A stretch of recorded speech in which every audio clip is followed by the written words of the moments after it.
Hello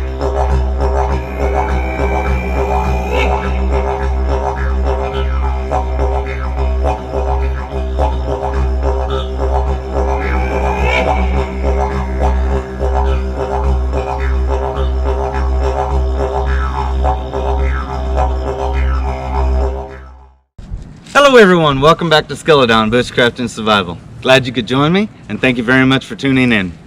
And then today's video is going to be about bug out bags, survival kits, you know, the emergency kits. That's what I want to talk about, because I see a lot of those small little emergency kits, the survival kits, and small little things that fit in your back pocket, or you know, a tin about that size that could fit in your rucksack or whatnot. And those are great. However, they're pushed towards the general public to make money. And when I'm seeing the things inside, and it doesn't match. It's more for the skilled. You know, if you watched a couple of videos ago, you see that a lot can be done with a knife. If you watch my last video, you can see even more things that can be done with a knife. There's a lot of things you can do with minimum kit if you know how to use that kit. If you don't know how to use something, it doesn't matter if it's the best thing in the world, it's not going to do you personally any good. So for me, I'm thinking, why not just worry about the weight that you're carrying versus the size that you're carrying?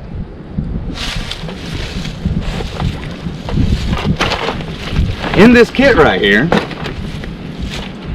that's a big rucksack. However, the total weight is about 25 pounds. Now, if you look at the recommended weights, you know, for how much you should carry and so on and so forth, then it's supposed to be 10%, that's ideal, 10% of your personal body weight. And the maximum is 20% of your personal body weight. Now, I weigh 200 pounds. So for me, 25 pounds is only 5 more pounds than the ideal weight. I could technically put more in here, but I don't want to, especially not for this video, because it's to show that if you're really in a dire situation, then you want as much as you can get to help you out, even if you don't know what you're doing on, you know, different skill sets and stuff like that. You still want to be successful. Your life depends on it. And so the things that you put in the kit should be enough to do that for you. So before I open this up and show you the things that I have inside, I want to be very specific. I'm not saying go out and buy all of the products that I have in this kit for you. All I'm saying is that these things I think that one should think about while building a kit, and whatever kit that you build, it should be for you personally to fit your needs. Now, this little bag right here is a grab and go.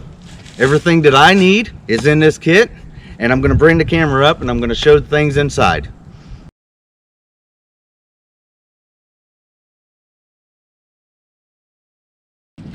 Alright, now everybody knows that the 4 things that you need for survival is going to be your shelter, water, fire, and food. Now, this kit covers every single bit of it. But the first thing that you need in your kit is going to be a map and a compass. Now, of course, a map for whatever specific state that you live in. I live in Indiana, so I have an Indiana map. And of course, inland scenic compass. This right here is my favorite type of compass, and thus me having this one. It's not necessarily the best to use for a map, but it is my favorite. I know how to use it, and therefore I have that. But getting into the very next thing that you're going to need is shelter. Now, you want some kind of a shelter component in your kit. It's making your job so much more easy, right? So like for instance, in a couple of videos ago, you see my brother and I, we built up a shelter. In a dire situation and you only have limited kit, it can be done if you know how. And you can make a pretty stout structure without using any kind of cordage or anything. It's just joinery. But the downside of that is, even for a skilled person, it does take time in order to do that. So having a shelter component allows you to just weed out all that wasted energy in trying to get a shelter done.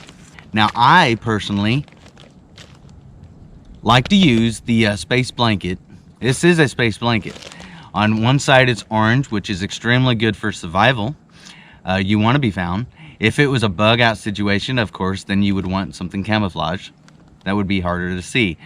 Nevertheless, on the other side, there is a reflective material, which reflects heat really well. Like I said, this is a space blanket, and that's what it's for.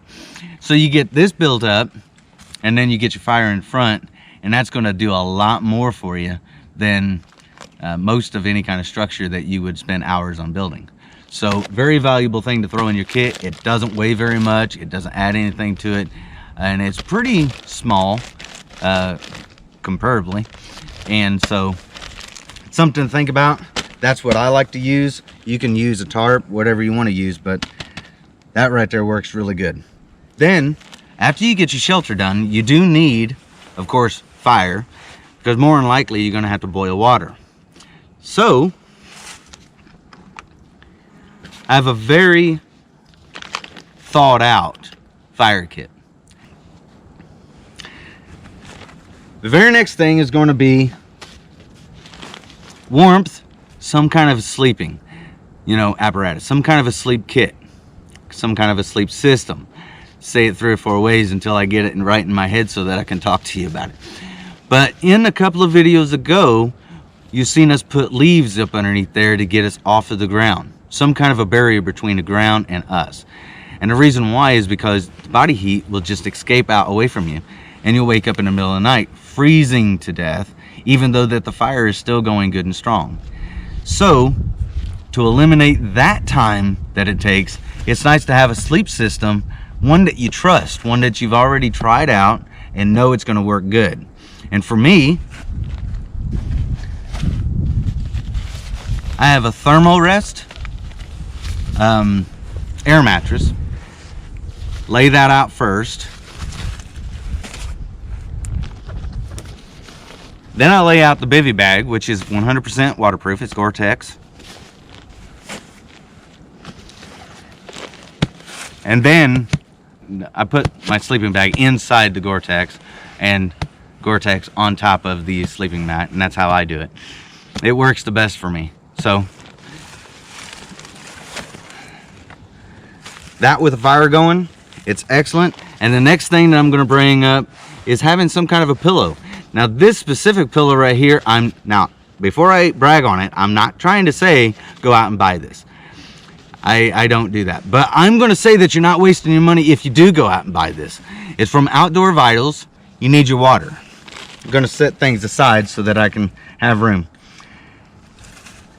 It's a really good idea to have some kind of stainless steel water bottle. Now this is 1 liter stainless steel. When boiling water, you just twist the cap a little bit, and that allows the pressure to leave. Also gives you a way to hang it. So I like this one a lot. Has a stainless steel lid on it, so therefore, a lot of them have plastic, and this one actually has stainless steel. It works really great. I love this thing.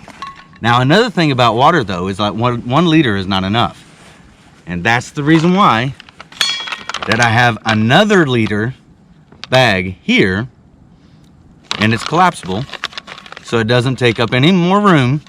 So I could actually put this inside here if I wanted to, and I'd have 2 liters of water. Now, we've already talked about fire, so let's talk about the purification. These are purification tablets. A light is very important at night. Hygiene, some kind of measuring device, duct tape, and some kind of food to last you a couple of days. Of course, you're going to ration these out. It's good for 5 years on shelf life. Why not? Cordage in the socket itself is one of the hardest things to come up with while building a bow drill. So this one right here, I have a bearing. There's like no friction whatsoever right there. and just in a half of a limb. And that right there is going to be my socket. I don't have to worry about the top of the spindle digging in or anything. So I always carry that along with. All right, let's go ahead and talk about the toolkit. And we're going to start off with this little tin can right here. This little tin can has a little ferro rod, a striker for the ferro rod, a book of matches, flint, fishing line, and hooks.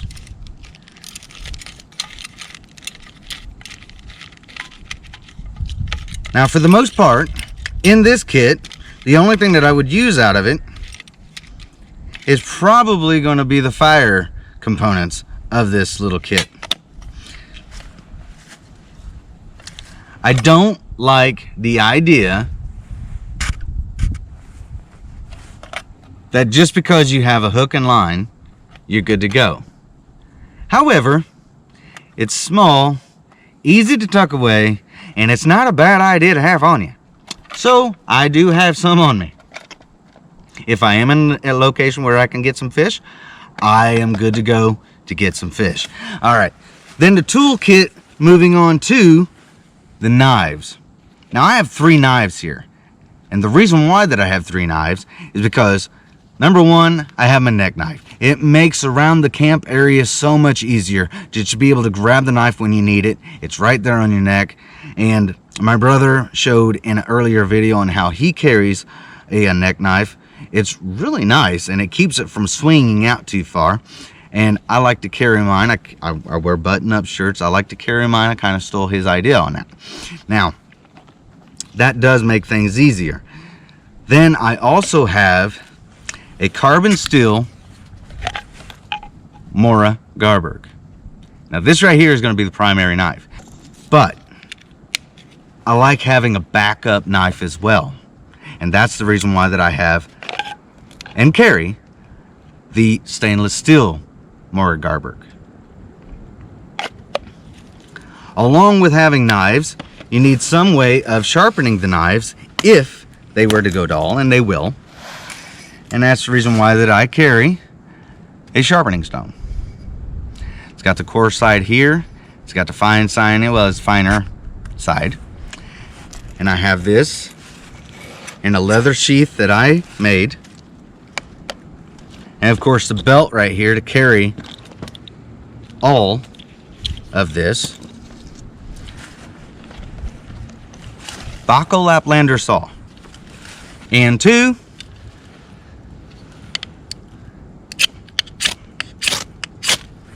it throws sparks. But yeah, very good tool to have along with you. It saves you a lot of times. Yes, you can cut things with a knife, but using the proper tool for the job is of course better. And going along with that, the Fiskars ×7 axe. Now of course the last thing I'm going to go over is the first aid kit. Very important bit of kit here.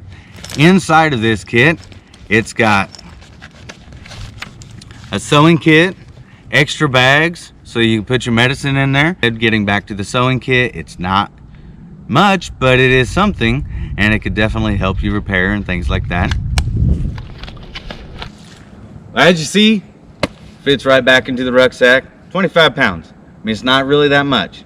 So if you made it this far in the video, thank you very much. I greatly appreciate you. And let me know in the comments section, which one do you prefer? Do you prefer the small compact kits, or would you prefer to have a larger kit, still lightweight, with everything that you need to make your life easier? I would prefer this. I like the little small compact kits. I love them to death, but this gives me a little more luxury, and it takes care of more situations, more environment situations than those little small compact tins do. So anyway, that's going to be it for me. Like I said, thank you very much, and I'll see you on the next one. Thank you so much for watching. I hope you enjoyed. If you like this type of video, please like, share, and subscribe. I have many more coming up in the future. Until then, take care. And remember, nature, it does provide.